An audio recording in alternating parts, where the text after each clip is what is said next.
নমস্কার, আমি আরাত্রিকা খাঁড়া। আজ আমার নিবেদন কবি সুকুমার রায়ের কবিতা বুঝিয়ে বলা।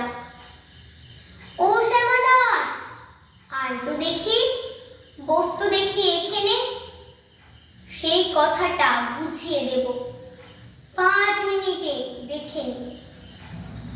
জ্বর হয়েছে? মিথ্যে কথা, ওসব তোদের চালাকি। এই যে বাবা চেঁচাচ্ছিলি, শুনতে পাইনি? কালা কি? মামার ব্যামো? বদ্যি ডাকবি? ডাকিস না হয় বিকেলে, না হয় আমি বাতলে দেব, বাঁচবে মামা কি খেলে। আজকে তোকে সেই কথাটা বোঝাবোই বোঝাবো, না বুঝবি তো মগজে তোর গজাল মেরে গোঁজাবো। কোন কথাটা তাও ভুলেছিস? ছেড়ে দিচ্ছিস হাওয়াতে। কি বলছিলেন পরশু রাতে বিষ্টু বোসের দাওয়াতে? ভুলিসনি তো?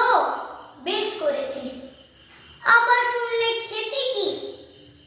বড় যে তুই পালিয়ে বেড়াস, মারাস নি যে এদিকে। বলছি দাঁড়া, ব্যস্ত কেন? বস তাহলে নিচুতেই। আজকালের এই ছোকরাগুলোর তর্স না কিছুতেই। আবার দেখো, বসলি কেন বইগুলো আর নামিয়ে? তুই থাকতে মুটের বোঝা বইতে যাব আমি। সাবধানে আন, ধরছি দাঁড়া। সেই আমাকে ঘামালি। এই খেয়েছে, কোন আক্কেলে শব্দকোষটা নামালি? ঢের হয়েছে, আয় দেখি তুই বস্তু দেখি এদিকে। ওরে গোপাল, গোটা কয়েক পান দিতে বল খেদিকে। বলছিলাম কি, বস্তু পিণ্ড সূক্ষ্ম হতে স্থূলেতে, অর্থাৎ কিনা লাগছে ঠেলা পঞ্চভূতের মূলেতে। গোড়ায় তবে দেখতে হবে কোত্থেকে আর কি করে রস জমে এই প্রপঞ্চময় বিশ্ব তরুষি করে। অর্থাৎ কিনা এই মনে কর রোদ পড়েছে ঘাসেতে, এই মনে কর চাঁদের আলো পড়লো তারই পাশেতে। আবার দেখো, এর মধ্যে হাই তোলবার মানে কি?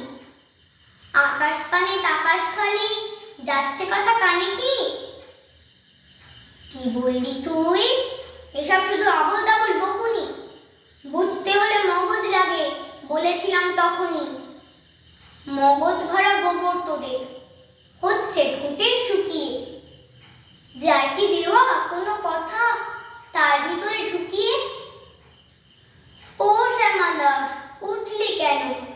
কে বলতে চাস পালাতে? না শুনবি তো মিথ্যে সবাই, আসিস কেন জ্বালাতে? তত্ত্ব কথা যায় না কানে, যতই মরি চেঁচিয়ে। ইচ্ছে করে ডান পিটে দে, কান মুলে দি পেঁচিয়ে। ধন্যবাদ।